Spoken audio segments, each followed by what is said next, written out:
اثر دیکھ رہا ہوں. تمام تعریفیں اللہ کے لیے. درود اور سلام محمد اور آل محمد کے لیے.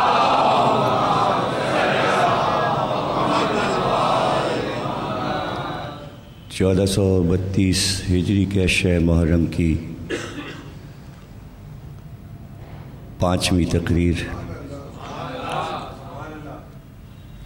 میٹرو ون ٹی وی کی جانب سے آپ حضرات سماعت فرما رہے ہیں. گفتگو یہ ہے کہ علم زندگی ہے. علم روشنی ہے. شعور نہیں پیدا ہوتا جب تک کہ علم نہ سیکھا جائے. اور علم ایک ایسی شے ہے کہ اس کی خواہش، اس کی تمنا اور اس کا شوق دل میں پیدا ہو. اس لیے کہ شوق و ذوق اور جذبے کے بعد، محنت کے بعد، ریاضت کے بعد، تگ و دو کے بعد علم آتا ہے. بہت سے زمانے گزرے ہیں علم کے کہ جہاں ہم آج کی دنیا دیکھ رہے ہیں تو جگہ جگہ اسکول قائم ہیں، مدرسے قائم ہیں، کالج، یونیورسٹیز ہیں. لیکن وہ دور جو گزر چکے، تو ہر دور میں علم سیکھنے والے اور شائقین موجود تھے. یہ ضرور ہے کہ اکثریت ہمیشہ جاہل رہی. یعنی ہر دور کی اکثریت، یعنی آپ یہ کہیں کہ پوری خلقت چاہتی تھی کہ وہ علم سیکھے، تو ایسا نہیں تھا. کچھ لوگ تو ایسے ادوار گزر چکے علم کے سفر میں کہ جہاں جنگلوں میں کوئی ایک بڑا استاد اپنی جھوپڑی ڈال لیتا تھا اور پھر سیکھنے والے طلباء وہاں جا کے رہتے تھے کہ انہیں سیکھنا تھا، انہیں شوق تھا. تو وہ آسائشوں سے دور، یعنی اس عہد کے جو بڑے بڑے راجے، مہاراجے، بادشاہ تھے، ان کے گھر کے بچے بھی اسی جنگل کی جھوپڑی میں استاد کے پاس بھیج دیے جاتے تھے. تو پھر وہاں ان کو خدمت گزار نہیں ملتے تھے، غلام اور کنیزیں نہیں تھیں.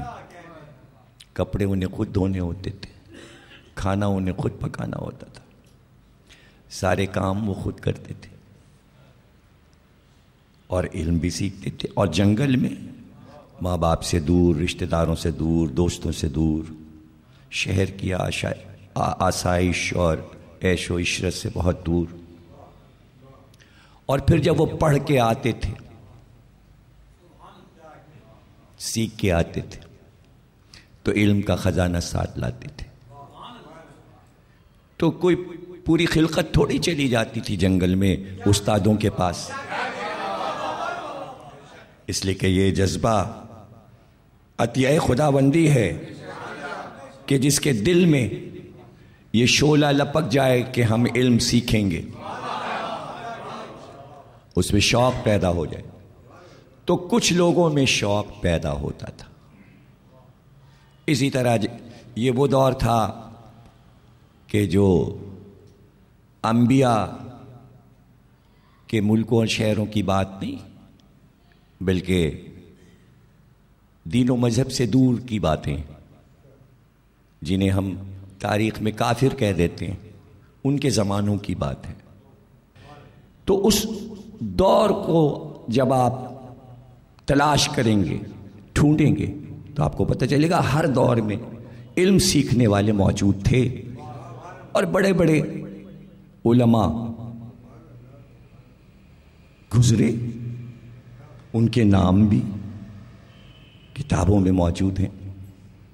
اپنے اپنے دور کے ان ادوار میں جو علوم رائج تھے وہ انہوں نے سیکھے. یہ تو جب آخری کتاب آئی، آخری نبی لے کے آخری کتاب آیا، پھر پتہ چلا کہ علم کبھی محدود نہیں تھا، اور علم کا سفر یہاں پر رک نہیں جائے گا. دیکھیے، اگر علم کا سفر رکنے والا ہوتا تو صرف پیغمبر یہ کہتے میں شہر علم ہوں.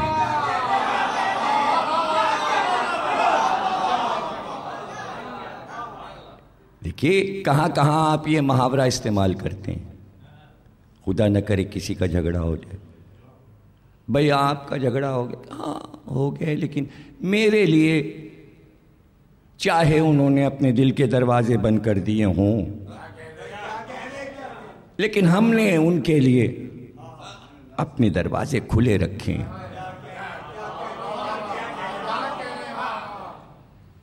دروازہ کھلا رہنا اس بات کی دلیل ہے کہ عمل جاری ہے. عمل جاری ہے. یہ نہیں پیغمبر نے کہا یہ دروازہ کبھی بند ہو جائے گا یا اس میں تالا پڑ جائے گا. اعلان ہی یہ بتا رہا ہے اگر لینا ہے علم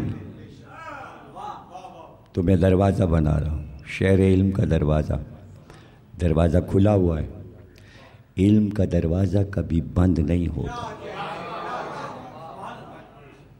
علم کا دروازہ کبھی بند نہیں ہوتا. مسئلہ یہ درپیش ہوتا ہے کہ سیکھنے والا جو طالب علم ہے تو اس کے لیے مولا نے فرما دیا کہ دنیا میں دو کبھی سیر نہیں ہوتے، دو کبھی سیر نہیں ہوتے،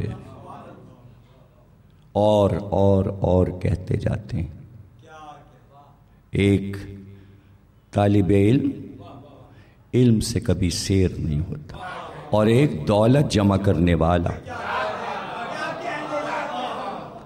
چاہتے ہیں اور دولت آئے، اور ایک طرف علم والا کہتا اور علم آئے. لیکن علی نے ایک ہی سوال کے 72 جواب دیے. پوچھا گیا علم کیا ہے تو ایک سوال کے 72 جواب دیے. اس میں سے ایک جواب یہ، اور پھر جب جواب دینا علم کیا ہے، اور جب علم اور دولت کا موازنہ کیا مولا علی نے کہا علم والے کو یہ ڈر نہیں ہوتا کہ کوئی اسے لوٹ لے جائے گا، دولت والے کو نیند نہیں آتی، دولت چھن جاتی ہے، علم چھینا نہیں جا سکتا. کیا مطلب یہ کہ علی وہ چیز قدرت نے مجھے دی کہ اگر پوری دنیا مل کر چاہتی تو مجھ سے میرا علم نہیں چھین سکتی، اور وہی علم، اسی علم کا میں تمہیں وارث بنا رہا ہوں. تم سے جو چاہے دنیا چھین کے لے جائے، علم نہیں چھینا جا سکتا.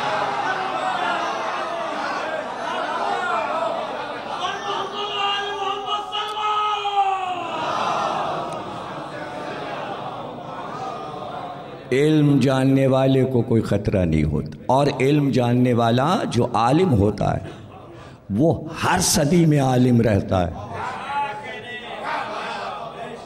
اور وہ چلا جائے دنیا سے، لیکن جو لوگ اس سے لے رہے ہیں اور استفادہ کر رہے ہیں وہ قیامت تک سفر جاری رہے گا۔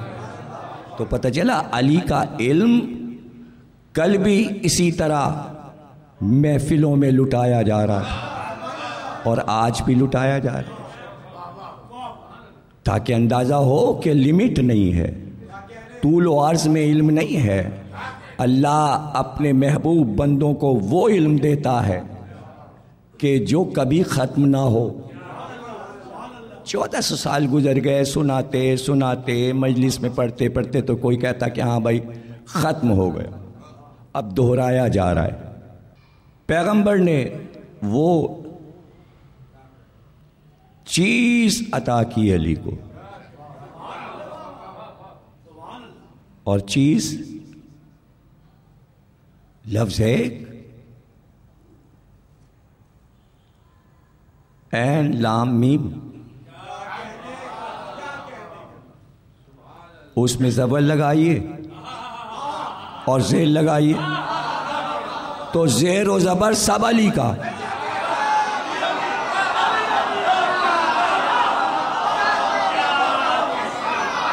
لکھا ایک ہی طریقے سے جاتا ہے، علم بھی علم بھی، دو ایسی چیزیں دے دیں اعلان کر کے، علی تم کو علم دیا، تم کو علم دیا، علم خیبر میں دیا۔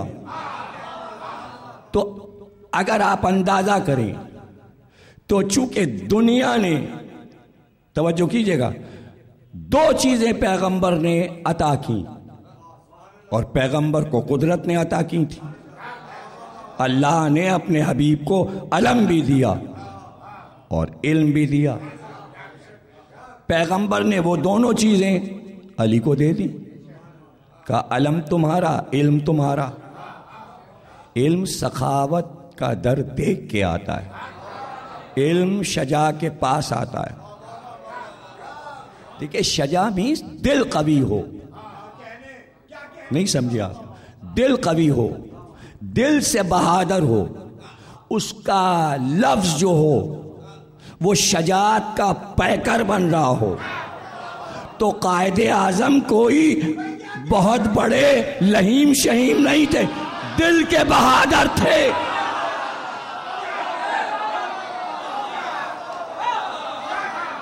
کہا تھا کہ پاکستان بنائیں گے تو بنا کے دکھا دیا۔ اگر شجاعت کی کمی ہوتی تو پیچھے ہٹ جاتے، پیچھے ہٹ جاتے۔ اور میں تو کہا کرتا ہوں کہ قدرت پیار کرتی ہے اور محبت کرتی ہے دو ناموں سے، اور دو نام اگر یکجا ہو جائیں تو اس کی محبت بڑھ جائے۔ ایک محمد ہے، ایک علی ہے، ایک محمد اور ایک علی۔ یہ محبت، یہ رحمت اس کی کیوں نہ ہو؟ اس لیے کہ ہم جب دین کا سفر دیکھ رہے ہیں تو یا نبی ہیں اور یا 12-13 برس کا ابو طالب کا بیٹا ہے، یعنی یوں آغاز دین ہو رہا ہے، آغاز دین ہو رہا ہے۔ اور ایسا لگتا ہے کہ معاہدہ ہو رہا ہے دعوت ذوالعشیرہ میں۔ تو اس دن علم بولا تھا میں نبی بنا کر بھیجا گیا ہوں، اور مجھ سے کہا گیا ہے کہ میں بتاؤں تمہیں اللہ ایک ہے، بس یہ قیام انگلی کا، اس ایک کلمے کی انگشت نے بتا دیا قیام۔ اسی انگلی نے اللہ ایک بتایا، اسی انگلی نے میں اللہ کا نبی ہوں اور اسی انگلی نے غدیر میں کہا من کنت مولا ہو فہذا عالم.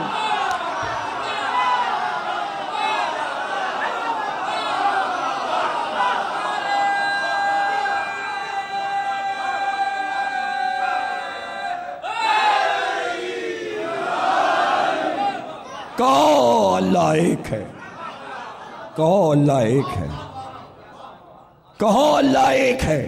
اور پھر کہا میں اس کا نبی ہوں، مجھ کو نبی بنا کر بھیجا گیا. اور پھر وہی انگلی پہچان لو، جس جس کا میں مولا اس کا یہ علی مولا. تو یہ انگلی جو ہے علم ہے، علم نہ ہوتی تو الف بن کے دعوت ذوالشیرہ میں کیوں اٹھتی؟ اور آپ یہ کہہ سکتے تھے کہ پیغمبر نے انگلی بلند کی، اللہ ایک ہے، تو بس اس کے علاوہ انگلی کو کہیں اور اشارتاً بھی نہ استعمال کیجیے گا. لیکن یہی انگلی یوں گئی، میں اللہ کا نبی ہوں، اور پھر علی کی طرف گئی،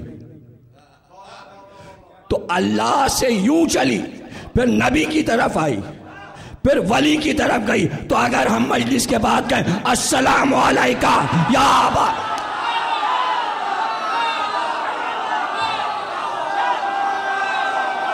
یہ کیا ہے؟ یہ کیا ہے؟ دیکھیں اس میں اکڑ ہے، اس میں اکڑ ہے. نہیں، بارگاہ میں سلام ہو رہا ہے. کس کی بارگاہ میں؟ حسین ابن علی کی بارگاہ میں. تو مفاتی میں لکھا ہے اشارہ کرو، قبر کی طرف اشارہ کرو. تو نبی یوں نہیں کہہ سکتے تھے بھائی میں تمہارے پاس آیا ہوں اللہ کا پیغام، جاؤ لا الہ الا اللہ کہو، جاؤ اللہ ایک ہے. نہیں،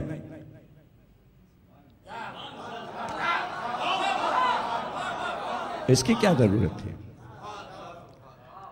یہ ہاتھ کی کیا ضرورت ہے؟ اس لیے کہ آدھا پیغام زبان سے ہوتا ہے، آدھا پیغام ہاتھ سے ہوتا ہے. اور یہ ہاتھ والا پیغام عام ہے، یہ بھی ایک علم ہے، اور یہ قدیم علم ہے. قدیم علم نہ ہوتا تو آج تقریر میں، خطابت میں کوئی ایسا بھی آپ نے بولنے والا دیکھا ہے، چاہے وہ سیاسی رہنما ہو، دینی رہنما ہو، قومی رہنما ہو، آپ اگر اس کی تقریر نہ سنیں تو ایک دن بیٹھ کے آواز بند کر دیں، ڈی وی ڈی سی ڈی، اور صرف بیٹھ کے یہ دیکھیں اشارے کیا ہیں. تو چونکہ آپ سن رہے ہوتے ہیں تو آپ کا دھیان ادھر نہیں جاتا، حالانکہ کتنی تصویریں بن رہی ہوتی ہیں، کتنی تصویریں بن رہی. اور دنیا کے کسی نبی، کسی رہنما، کسی لیڈر نے تقریر میں کبھی ہاتھ سینے پہ رکھ کے، بلکہ ہاتھوں کو آزاد رکھ کے تقریر کی. بول نہیں سکتا، کسی کے ہاتھ باندھ دیجئے اور کہیے تقریر کرو، کر ہی نہیں پائے گا، بار بار یوں یوں یوں یوں کرے گا.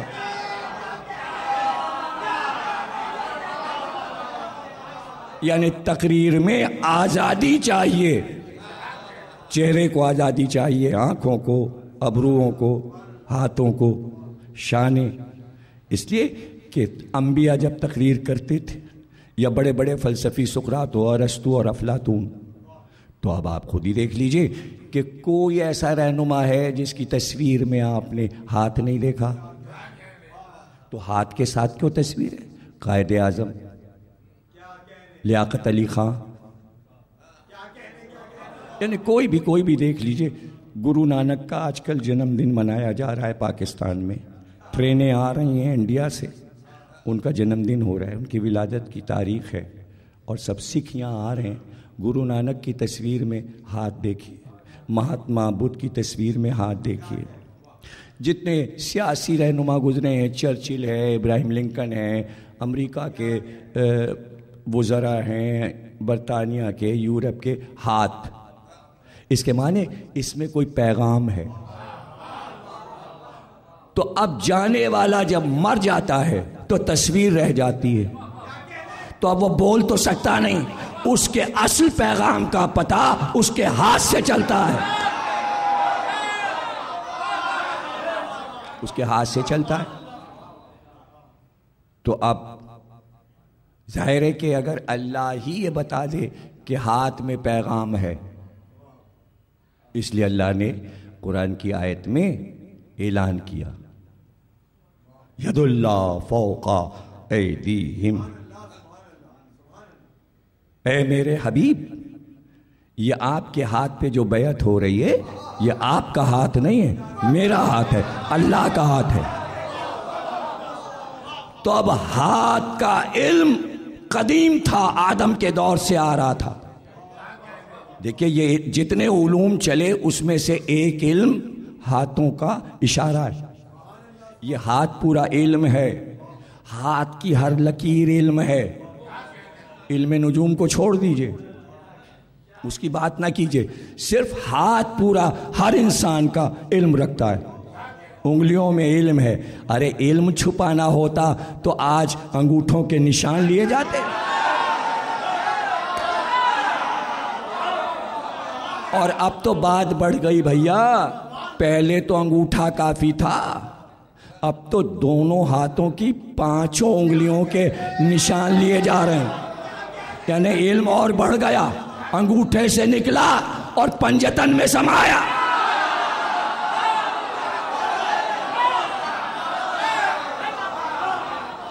اب پڑھ لیجئے قرآن آپ، میں نے تو کہا نا یہ علم، ہاتھ کا علم آدم سے شروع ہوا، اس لیے کہ پشت آدم میں پنجتن کا نور تھا،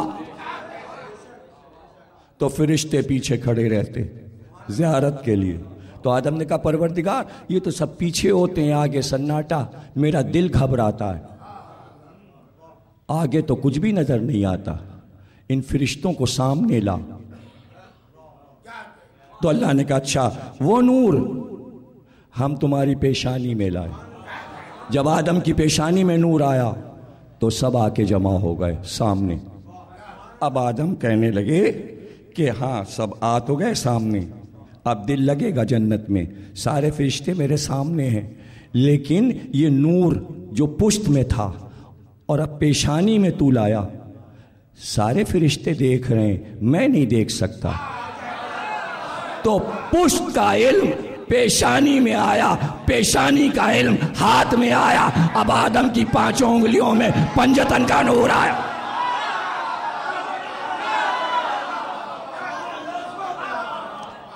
نور ہاتھوں میں آیا تاکہ فرشتے بھی دیکھیں اور آدم جب چاہیں زیارت کریں۔ تو اب ترتیب، جب نور اترا تو ترتیب کیا رکھی، توجہ کیجئے گا، چونکہ کلمے کی انگلی تھی، آدم کی اس انگلی میں نور محمد اترا، اس انگلی میں نور محمد اترا، اس انگلی میں نور علی اترا، اس انگلی میں نور فاطمہ اترا، یہاں نور حسن اترا، اور حسین کا نور یہاں آیا۔ تو محشر میں ان 4 سے مجرم نہیں پکڑا جائے گا۔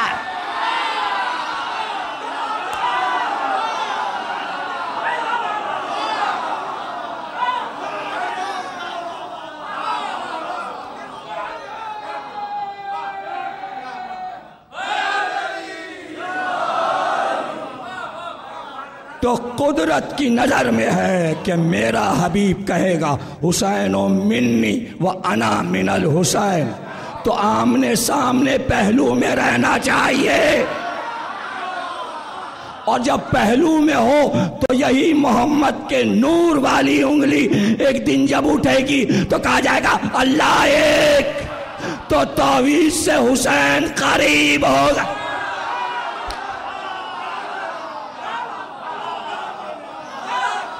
تو آدم کے ہاتھ میں نور تھا، آدم کے ہاتھ میں نور تھا، تو آدم کا ہاتھ علم بن گیا، آدم کے بعد وہی ہاتھ نوح کا ہاتھ علم بن گیا۔ علم ہے، کشتی بند تو گئی، چلے گی کیسے؟ جب تک نوح اس پہ ہاتھ نہ رکھ دیں وہ نہیں چلے گی، ادھر ہاتھ رکھا، علم کے بار کو لکڑی نے محسوس کیا. نہیں سمجھے؟ پہلی تقریر سے کہہ رہا ہوں، کشف، جذب. نوح کے سفینے نے نوح کے ہاتھ کے علم کو کشف کیا، جذب کیا. جب جذب کیا تو سفینہ چلا. سفینہ نبی کے نور سے متعلق ہوتا ہے، اس لیے نبی نے کہا کہ آل محمد مثل سفینہ نوح.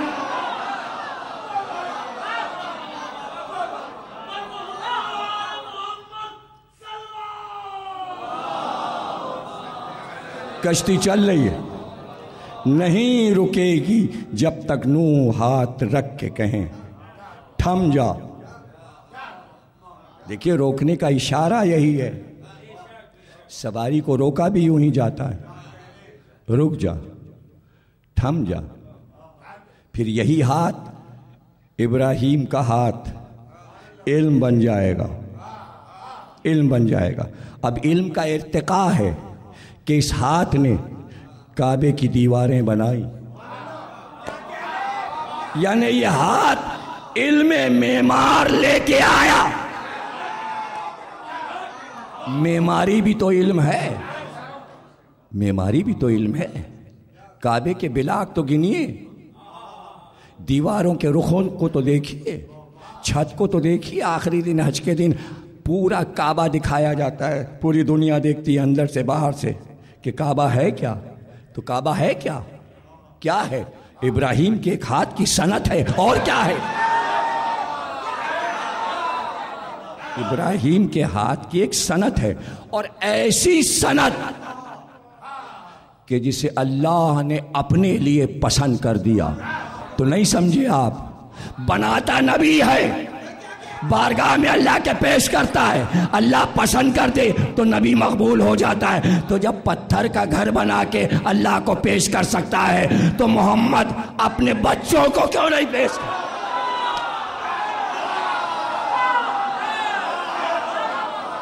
یہ تیرے لیے، یہ تیرے لیے، حسن اور حسین تیرے لیے میں نے پالا ہے، اور تیرے لیے.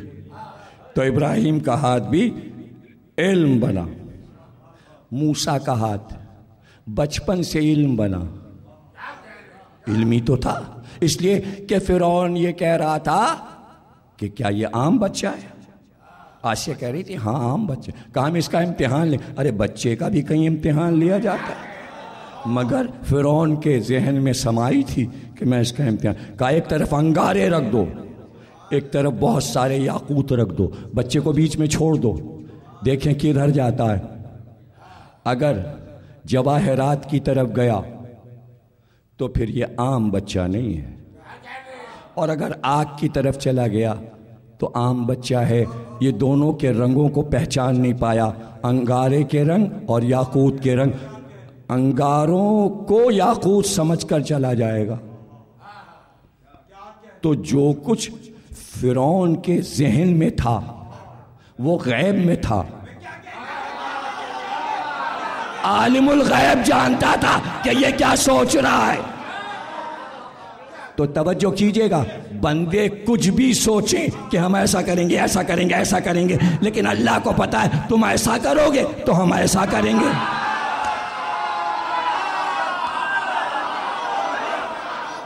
نہیں سمجھے آپ؟ اگر آپ ذہن میں یہ بات بٹھا لیں تو میں آگے بڑھوں. فرعون نے دل میں سوچا اگر یہ یاقوت اٹھا لے گا تو یہ بہت خاص بچہ ہے، اور ہو سکتا ہے وہی نبی نہ ہو جس کی پیشین گوئی ہو چکی. اور اگر آگ کی طرف گیا تو ہم سمجھیں گے نا سمجھ ہے، ایسے ہی عام خاندان کا ہے، کوئی عام بچہ ہے. فیصلہ اس نے ذہن میں محفوظ رکھا تھا، فیصلہ اس نے ذہن میں محفوظ رکھا تھا.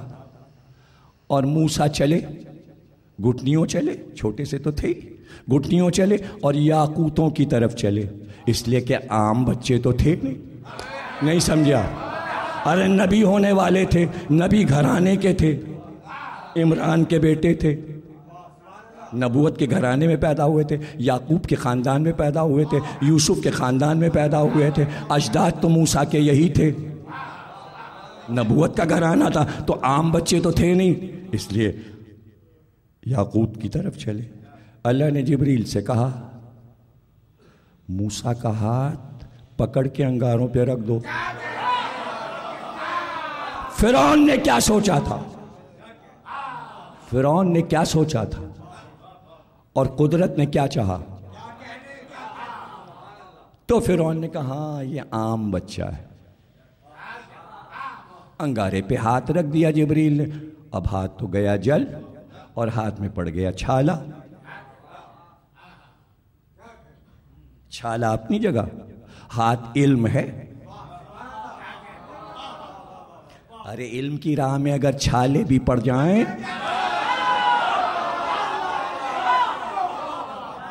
علم ہے، علم کا سفر جاری رہتا ہے۔ تو اللہ ہر ذہن پڑھتا ہے نا، یہاں پر تو آپ نے بات تسلیم کر لی نا۔ فرعون نے کیا سوچا تھا کہ اگر یہ یعقوب پہ ہاتھ رکھے گا تو ہم کہہ دیں گے کہ بھائی یہ عام بچہ نہیں ہے، اس کو قتل کر دو، یہ خاص ہے اور یہ وہی بچہ ہے جو بڑا ہو کے نبی ہوگا۔ انگاروں پہ ہاتھ پڑا تو ذہنی ہٹ گیا اس کا، یعنی قدرت نے کفر کی سوچ کو پلٹ دیا، پلٹ دیا نا۔ تو حاکم کیا چاہتا تھا؟ حسین بیعت کر لیں، بیعت نہ کریں تو سر کاٹ لو۔ تو جو کچھ سوچ رہا تھا انجام اللہ نے پلٹ کے رکھ دیا۔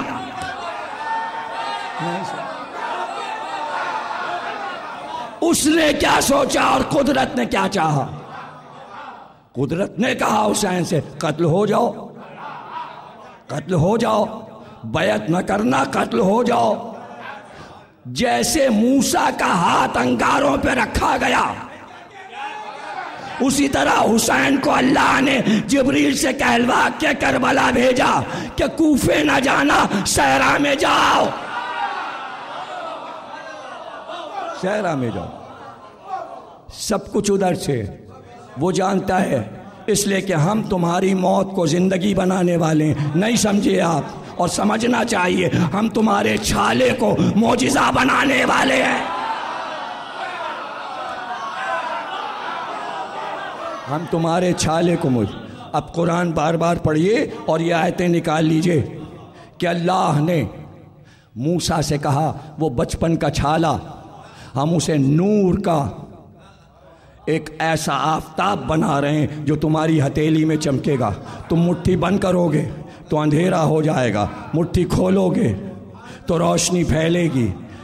علم روشنی ہے، اگر نبی مٹھی بند کر لے تو ساری آفاق جہالت میں ڈوب جائے، اگر ہاتھ کھول دے تو علم ہی علم پھیل جائے۔ اسی لیے حسین کا ہاتھ اب تک کھلا ہوا ہے۔ روشنی روشنی روشنی روشنی روشنی، علم کی روشنی پھیلتی رہے، علم کی روشنی پھیلتی۔ ہر نبی کا ہاتھ علم ہے، ہر نبی کا ہاتھ علم ہے۔ عیسیٰ کا ہاتھ علم ہے۔ عیسیٰ تم اس مریض کو چھو لو، یہ شفا پا جائے۔ اچھا، ہاتھ ڈاکٹر کا کام بھی کرتا ہے، یعنی جتنے علوم دنیا میں آنے والے تھے وہ سارے علوم انبیاء کے ہاتھوں میں رکھ دیے، جملے ضائع نہ ہوں۔ 1,24,000 انبیاء کے ہاتھوں میں وہ سارے علوم رکھ دیے۔ آج آپ وہ علوم سیکھ کر پڑھتے ہیں، اللہ نے انبیاء کے ہاتھوں میں وہ علوم رکھ دیے، اور 1,24,000 انبیاء کے ہاتھوں کے علوم کو سمیٹ کر اللہ نے نبی کے ہاتھ میں رکھ دیا اور کہا یہ میرا ہاتھ ہے، یہ میرا ہاتھ ہے۔ جس ہاتھ میں 1,24,000 انبیاء کے علوم تھے، جس ہاتھ کو اللہ نے ید اللہ کہا، یہ فوق رکھتا ہے ہاتھ، محمد تمہارا ہاتھ سب سے بالا ہے، اسی ہاتھ سے علی کا بازو پکڑ کے کہا من کنت معه،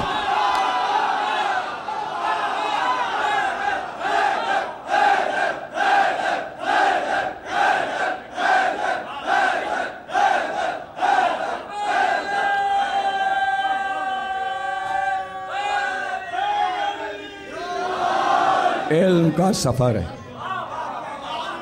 یہ علم کا سفر ہے، علم کا سفر ہے۔ کوئی یہ سمجھے کہ جہاد کے میدان میں پہنچ چکا ہے اللہ کا نمائندہ تو بس اب تلوار چلائے گا اور لڑتا چلا جائے گا، نہیں، اس کے دائیں علم، اس کے بائیں علم، اس کے پشت پہ علم، اس کے سامنے علم، اس کی ہر سانس علم۔ بغیر علم کے کوئی فیصلہ میدان جنگ میں نہیں ہوگا۔ ہر بار علم کا وار، ہر بار علم کا وار۔ ابھی پہلی لڑائی بدر، اور علی کی تلوار چل رہی ہے کافروں پر اور سر کٹ رہے تھے۔ دیکھا خیمے سے ایک کافر نکلا لیکن اس کی گود میں بچی تھی، وہ بھاگ جانا چاہتا تھا بچی کو بچانے کے لیے، علی کی تلوار کے نیچے سے گزرا، علی نے تلوار ہٹا لی، پتہ چلا ذوالفقار علم ہے، ہاتھ علم ہے، ہاتھ علم ہے۔ ابھی وہ آگے بڑھا تھا کہ دوسرے مسلمان نے آگے بڑھ کر اس کو قتل کر دیا۔ جیسے اسے قتل کیا بچی اس کے ہاتھ سے چھوٹی اور بچی بھی مر گئی۔ علی نے پلٹ کے کہا تم نے دیکھا نہیں، میرے نشانے پر تھا لیکن میں نے تلوار ہٹا لی، نہیں اتنا سوچنے کا موقع کہاں ہوتا ہے میدان جہاد میں، لیکن میں نے تلوار ہٹا لی، میں نے تلوار ہٹا لی۔ کیوں؟ اس لیے کہ بچی اس کے گود میں تھی۔ یہ ہے علم، یہ جہاد کا علم ہے۔ لیکن تم نے یہ کیا کیا؟ یعنی علی نے جہاد کا سلیقہ سکھایا۔ جہاں علی سے نہیں سیکھا جائے گا جہاد کا مفہوم سمجھ میں نہیں آئے گا۔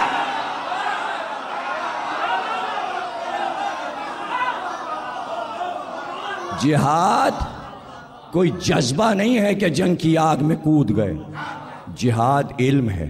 جیسے توحید علم، عدل علم، نبوت علم، امامت علم، قیامت علم، نماز علم، روزہ علم، حج علم، زکوٰۃ علم، خمس علم، تولا علم، تبرع علم، یہ سب علوم ہیں اور ان کے چشمے بہتے جاتے ہیں۔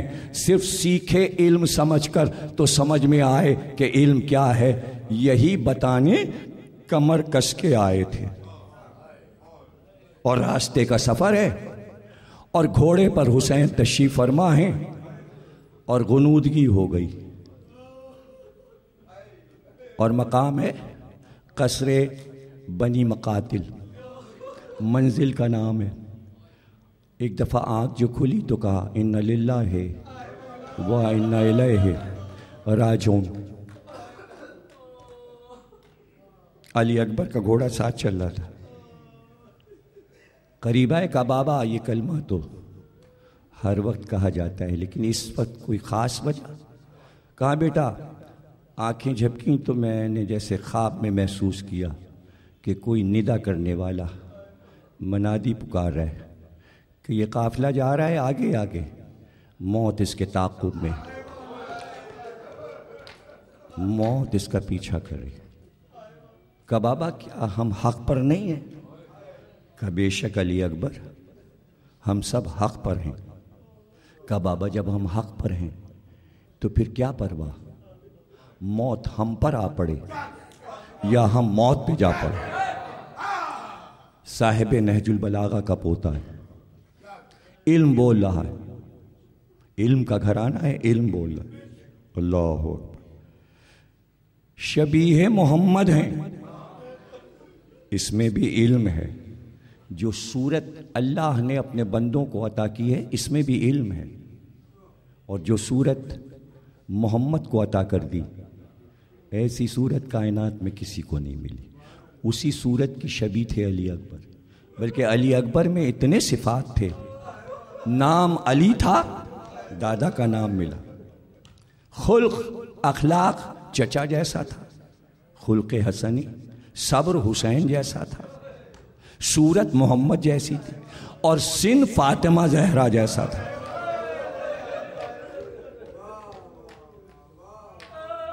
بچپن میں جب علی اکبر چھوٹے تھے اور گود میں تھے تو ایک عیسائی آیا مدینے اور اس نے آ کر کہا، دعویٰ کیا اس نے مسجد نبوی میں کہ میں مسلمان ہونا چاہتا ہوں، کلمہ پڑھنا چاہتا ہوں۔ لوگوں نے پوچھا کیا واقعہ ہوا؟ کہ رات کو میں نے محمد کو خواب میں دیکھا، نبی آخر کو خواب میں دیکھا ہے۔ امام حسین کو بلایا گیا، آپ نے اس کا خواب سنا، کہا خواب کی سچائی کا پتہ ابھی چل جائے گا کہ یہ سچ بول رہا ہے، واقعی اس نے سرکار کو خواب میں دیکھا ہے، سرکار دو عالم کو خواب میں دیکھا ہے۔ آپ نے غلام سے کہا جاؤ میرے بیٹے علی اکبر کو لے آؤ، اور جب غلام علی اکبر کو لے کر آیا تو امام حسین نے کہا کہ چہرے سے نقاب ہٹا دو، امامہ ہٹا دو، شملہ ہٹا دو۔ جیسے ہی چہرے سے شملہ ہٹا اس کی نظر گئی، چیخنے لگا کہ خدا کی قسم یہی چہرہ رات کو میں نے خواب میں دیکھا ہے۔ امام حسین نے فرمایا تیرا خواب سچ ہے، تیرا خواب سچ ہے۔ اور اس کے بعد امام حسین نے اسے کلمہ پڑھوایا۔ اس دن سے مدینے والے جانے کہ حسین کا ایک بیٹا ایسا بھی ہے جو آخری نبی کی شبیہ ہے۔ اور آپ چاہیں تو سینکڑوں کتابیں پڑھیں۔ جب علی اکبر میدان جنگ میں آئے اور جب سپہ سالار کہہ رہا تھا حملے کرو، آگے بڑھو، اس پر حملہ کرو، تو ہر ایک یہ کہہ کے پیچھے ہٹ رہا تھا کہ ہم پہلا وار نہیں کریں گے، ہماری ہمت نہیں ہے، اس لیے کہ یہ حسین کا وہ بیٹا ہے جو شبیہ محمد ہے، شبیہ محمد۔ ہر بیٹا اپنے ماں باپ کی آنکھوں کا نور ہوتا ہے۔ علی اکبر بھی امام حسین کی آنکھ کا نور تھے، ماں جناب ام لیلہ کی آنکھ کا نور تھے، اور پھر پھوپھی نے پالا تھا، حضرت زینب نے بہت لاڈ سے پالا تھا، بہنوں کی محبتوں کا مرکز تھے، بھائی کی محبت کا مرکز تھے۔ اور جب وہ منزل آئی کہ علی اکبر خیمے سے رخصت ہونے لگے، ماں سے رخصت ہوئے، پھوپھی سے رخصت ہوئے، کیسے رخصت ہوئے اس کی تو بہت تفصیل ہے، لیکن راوی نے بہت مختصر کر کے بتایا کہ کیا بات تھی کہ اتنی بار علی اکبر کی رخصت پر خیمے کا پردہ اٹھا اور گرا۔ تو معصوم نے فرمایا جب علی اکبر ارادہ کرتے تھے کہ باہر نکلیں تو تمام بیبیاں علی اکبر کے گر حلقہ کر کے کمر سے لپٹ جاتی تھی، علی اکبر تم نہ جاؤ، ہمارے نانا کی شبیہ ہو، تم نبی آخر کی شبیہ ہو۔ کس طرح رخصت ملی، کس طرح رخصت ملی؟ ہاں سب سے رخصت ہو لیے کہ ایک بار شور ہوا بھائی بھائی سے ملنے آ رہا ہے، شور ہوا سید سجاد جو بستر علالت پر ہیں وہ بھائی سے ملنے آ رہے ہیں، عصا کا سہارا کیے ہوئے دوڑ کر علی اکبر بھائی سے لپٹ گئے، اور بے اختیار سید سجاد نے کہا بھائی تم جا رہے ہو، مجھے تو برسوں جینا ہے، اور یہ معلوم ہے کہ تمہیں شہادت نصیب ہوگی اگر کوئی وصیت ہو، کوئی وصیت ہو میرے بھائی۔ تو کہا کہ صرف 2 وصیتیں ہیں، پہلی وصیت تو یہ ہے، پہلی وصیت تو یہ ہے کہ میری قبر بابا کے پیروں کے پاس بنائیے گا، جب آپ زیارت کریں کربلا میں جا کے ذریعے حسین میں تو حسین کے پیروں کی طرف علی اکبر کی قبر بنی ہوئی، سید سجاد نے وصیت کے مطابق وہیں قبر اور پھر دوسری وصیت کی جو میری تقریر کے آخری جملے ہیں اور میں تقریر کو تمام کرتا ہوں۔ علی اکبر نے کہا بھیا مدینے سے چلتے وقت میں نے صغرا سے وعدہ کیا تھا کہ میں تمہیں لینے آؤں گا، جب قافلہ کہیں ٹھہرے گا تو میں لینے آؤں گا، صغرا سے کہہ دینا کہ بابا نرغہ عادہ میں گر گئے اور علی اکبر نے اپنی جان بابا پہ پروردگار اس عبادت کو قبول فرما، ہمیں کوئی غم نہ دینا سوا غم حسین۔ پاکستان کو مستحکم فرما، تمام پاکستان کے باشندوں کو آپس میں میل و محبت کے ساتھ رہنے کی توفیق عطا فرما، دشمنوں سے اس ملک کو محفوظ رکھ، ملک کی سرحدوں کی حفاظت فرما، باق محمد اور آل محمد کا سفر، یہ علم کا سفر ہے، علم کا سفر ہے۔ کوئی یہ سمجھے کہ جہاد کے میدان میں پہنچ چکا ہے اللہ کا نمائندہ تو بس اب تلوار چلائے گا اور لڑتا چلا جائے گا، نہیں، اس کے دائیں علم، اس کے بائیں علم، اس کے پشت پہ علم، اس کے سامنے علم، اس کی ہر سانس علم، بغیر علم کے کوئی فیصلہ میدان جنگ میں نہیں ہوگا۔ ہر وار علم کا وار، ہر وار علم کا وار۔ ابھی پہلی لڑائی بدر اور علی کی تلوار چل رہی ہے کافروں پر اور سر کٹ رہے تھے، دیکھا خیمے سے ایک کافر نکلا لیکن اس کی گود میں بچی تھی، وہ بھاگ جانا چاہتا تھا بچی کو بچانے کے لیے، علی کی تلوار کے نیچے سے گزرا، علی نے تلوار ہٹا لی، پتہ چلا ذوالفقار علم ہے، ہاتھ علم ہے، ہاتھ علم ہے۔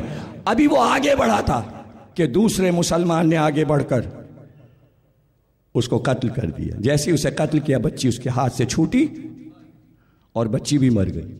علی نے پلٹ کے کہا تم نے دیکھا نہیں، میرے نشانے پر تھا لیکن میں نے تلوار ہٹا لی، نہیں اتنا سوچنے کا موقع کہاں ہوتا ہے میدان جہاد میں، لیکن میں نے تلوار ہٹا لی، میں نے تلوار ہٹا لی، کیوں؟ اس لیے کہ بچی اس کے گود میں تھی۔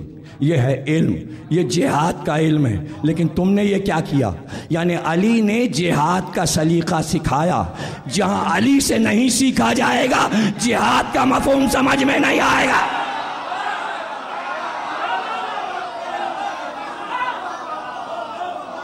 جہاد کوئی جذبہ نہیں ہے کہ جنگ کی آگ میں کود گئے، جہاد علم ہے، جیسے توحید علم، عدل علم، نبوت علم، امامت علم، قیامت علم، نماز علم، روزہ علم، حج علم، زکوٰۃ علم، خمس علم، تولا علم، تبرع علم، یہ سب علوم ہیں اور ان کے چشمے بہتے جاتے ہیں۔ صرف سیکھے علم سمجھ کر تو سمجھ میں آئے کہ علم کیا ہے، یہی بتانے کمر کس کے آئے تھے۔ اور راستے کا سفر ہے اور گھوڑے پر حسین تشریف فرما ہیں اور غنودگی ہو گئی اور مقام ہے قصر بنی مقاتل، منزل کا نام ہے۔ ایک دفعہ آنکھ جو کھلی تو کہا ان للہ و انا الیہ راجعون۔ علی اکبر کا گھوڑا ساتھ چل رہا تھا، قریب آئے کہا بابا یہ کلمہ تو ہر وقت کہا جاتا ہے لیکن اس وقت کوئی خاص وجہ؟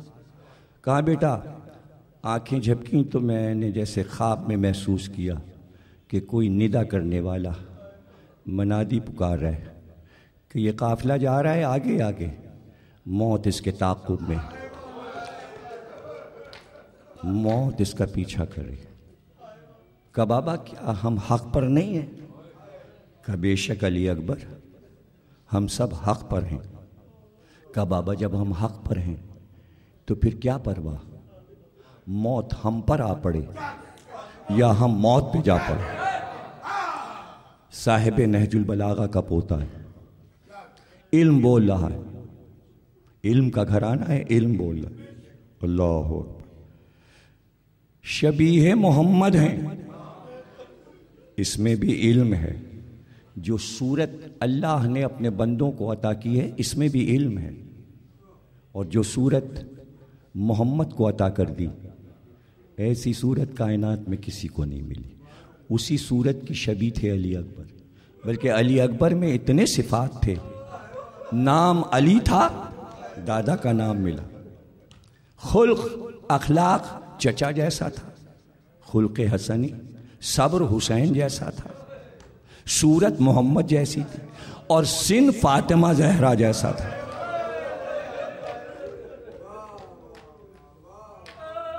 بچپن میں جب علی اکبر چھوٹے تھے اور گود میں تھے تو ایک عیسائی آیا مدینے اور اس نے آ کر کہا، دعویٰ کیا اس نے مسجد نبوی میں کہ میں مسلمان ہونا چاہتا ہوں، کلمہ پڑھنا چاہتا ہوں۔ لوگوں نے پوچھا کیا واقعہ ہوا؟ کہ رات کو میں نے محمد کو خواب میں دیکھا، نبی آخر کو خواب میں دیکھا ہے۔ امام حسین کو بلایا گیا، آپ نے اس کا خواب سنا، کہا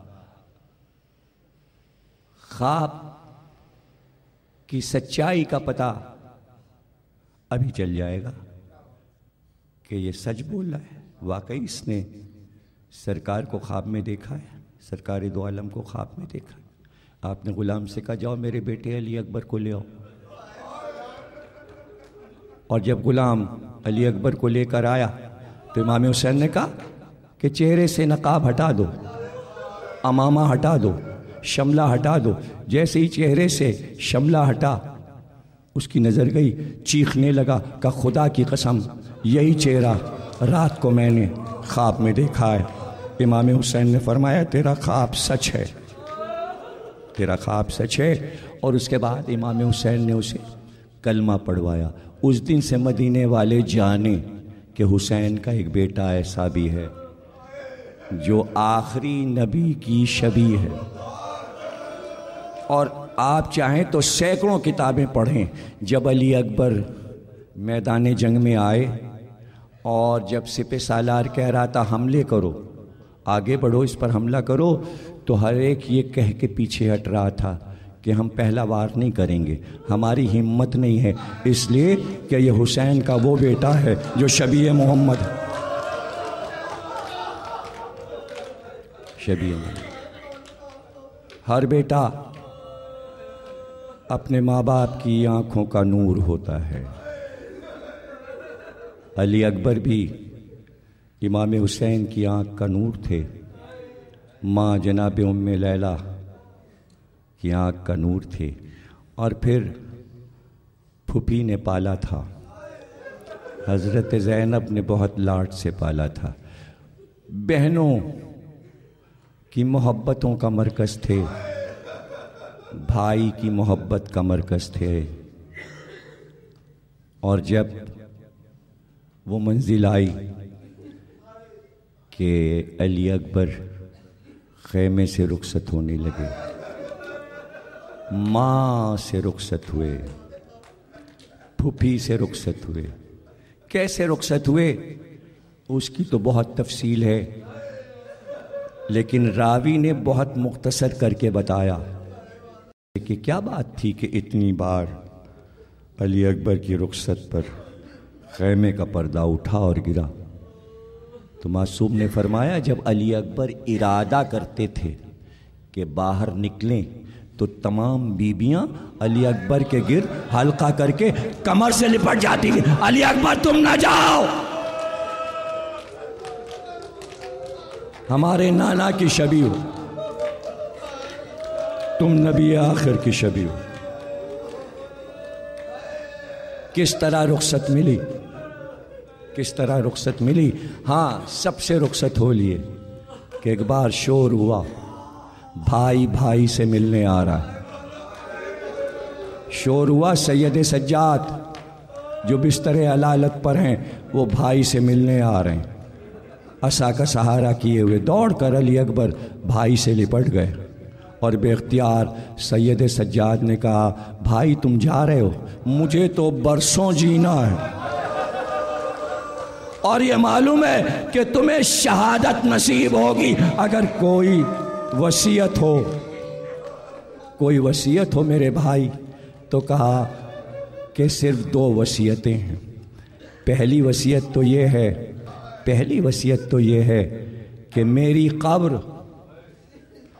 بابا کے پیروں کے پاس بنائیے گا، جب آپ زیارت کریں کربلا میں جا کے ذریعے حسین میں تو حسین کے پیروں کی طرف علی اکبر کی قبر بنی ہوئی، سید سجاد نے وصیت کے مطابق وہیں قبر، اور پھر دوسری وصیت کی جو میری تقریر کے آخری جملے ہیں اور میں تقریر کو تمام کرتا ہوں۔ علی اکبر نے کہا بھیا مدینے سے چلتے وقت میں نے صغرا سے وعدہ کیا تھا کہ میں تمہیں لینے آؤں گا، جب قافلہ کہیں ٹھہرے گا تو میں لینے آؤں گا۔ صغرا سے کہہ دینا کہ بابا نرغہ عادہ میں گر گئے اور علی اکبر نے اپنی جان بابا پہ پروردگار اس عبادت کو قبول کر، ہمیں کوئی غم نہ دینا سوا غم حسین۔ پاکستان کو مستحکم فرما، تمام پاکستان کے باشندوں کو آپس میں میل و محبت کے ساتھ رہنے کی توفیق عطا فرما، دشمنوں سے اس ملک کو محفوظ رکھ، ملک کی سرحدوں کی حفاظت فرما، بحق محمد اور آل محمد۔